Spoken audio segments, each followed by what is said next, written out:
Hello and welcome.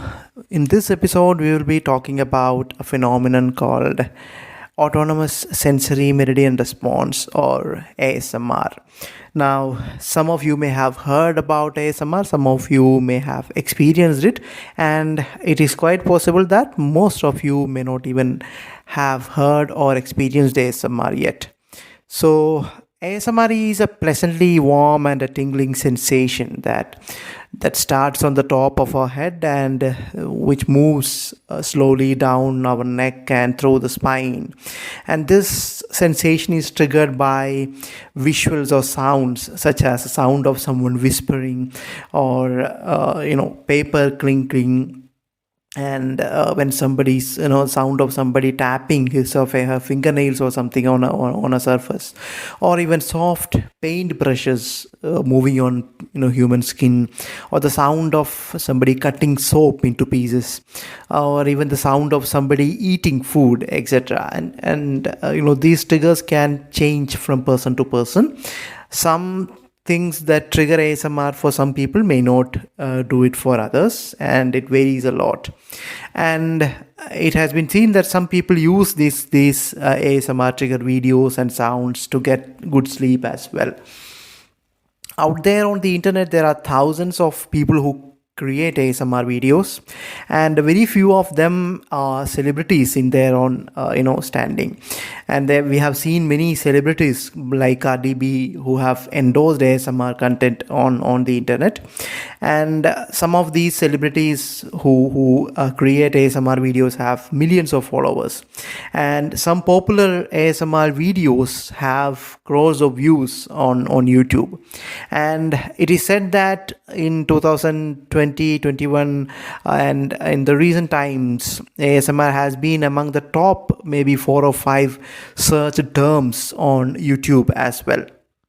And in the Indian languages also, we have some ASMR videos in Hindi and other regional languages, but ASMR does not seem to be such a hit in the Indian languages, at least yet.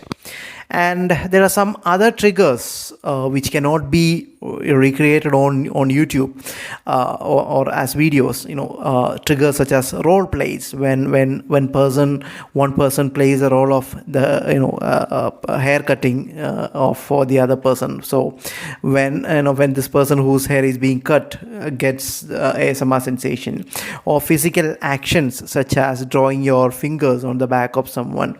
All these can also be triggers for ASMR for those people who experience this phenomenon. And as I already said, there are many people, or maybe the majority of people around us, do not experience ASMR sensations at all. And it is also true that some people, at least a few people, are extremely repulsed or put off with what are ASMR triggers for others. So if the sound of someone eating food is an ASMR trigger for you, this may be a very very much disturbing sound for another person. And discussions on ASMR started around 2007 on the internet, some discussion forums. Up until then, there was not much of a literature or a discussion on these sensations, because most people who experienced it maybe thought it was some kind of an anomaly, or maybe they thought that it's a one-off incident. It does not happen to many people. For some reason, it was not much discussed. And this term ASMR was coined in 2010 by a cybersecurity expert called Jennifer Allen, who thought that this sensation needs to be given a name, and she coined it. And so this term ASMR is not scientific as such, because this did not originate in scientific discussions. Rather, the term came up from a person who was in participating in discussions on the internet and came up with this term.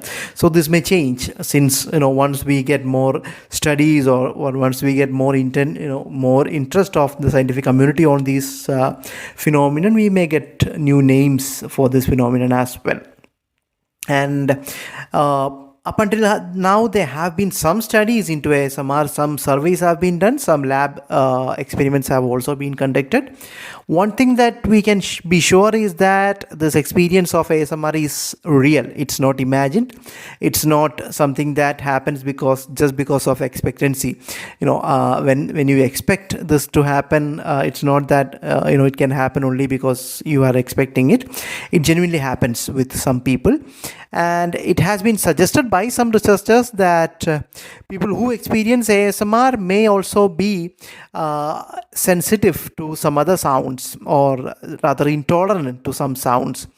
There is a condition called misophonia, where you are extremely irritated, you are unable to stand certain sounds. We all may get annoyed by certain sounds, that's quite normal, but for a person with misophonia, they are not able to even withstand certain sounds, such as someone eating, or a sloppy eater or something. So those kind of sounds, for a person with misophonia, these sounds propel extremely difficult extreme reactions from them. So it has been suggested that people who experience ASMR may be prone to, or may have this tendency for misophonia. And as I already said, this is nothing has been accepted as good evidence yet, because we have only a very few studies in this area. And fMRI studies regarding ASMR have shown that certain brain regions get activated or get more activity when people experience ASMR phenomenon. So these regions, some of these are related to the reward area in the brain. Also, it has been connected to self-awareness areas and areas in the brain which process social information, the information about our outside world, and also areas which are connected to emotional arousal in us. So one thing that is being said is that the experience of ASMR is something that is unique. It's at the same time it is relaxing, and also it is arousing in other terms. So we need more studies and more evidence to be sure about what happens actually, or why this happens and all. Those kind of information is not yet published by the scientific community.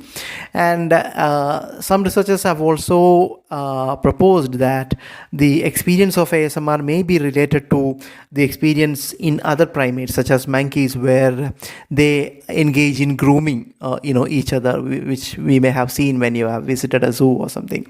And once these ASMR videos started to be published on YouTube, and people started using them repeatedly for getting this ASMR experience, it has been seen that a particular trigger that triggers ASMR experience in you, it may not last long, or its strength may reduce by passing time, and eventually this experience of ASMR may disappear for a particular trigger. So so once you get used too much to one particular trigger for an ASMR, you may have to use another trigger to get the same ASMR experience again. So this is something that has been noticed once this large number of ASMR videos began appearing on the YouTube. Even about these findings also, we don't have enough of scientific evidence to say something definitively. So in summary, ASMR is a real phenomenon. There are some people who experience ASMR phenomenon, and the studies or the evidence about ASMR is slowly emerging in the scientific world. Some people are still skeptical of this phenomenon at all, and it's okay if you experience ASMR, well and good for you, and it's also okay if you do not experience ASMR. It is quite possible that the majority of the population on the earth do not experience ASMR per se. So that's it about what we know so far about the ASMR phenomenon. If more interesting information comes out about this phenomenon, we'll get back with another episode on that. Till then, thank you.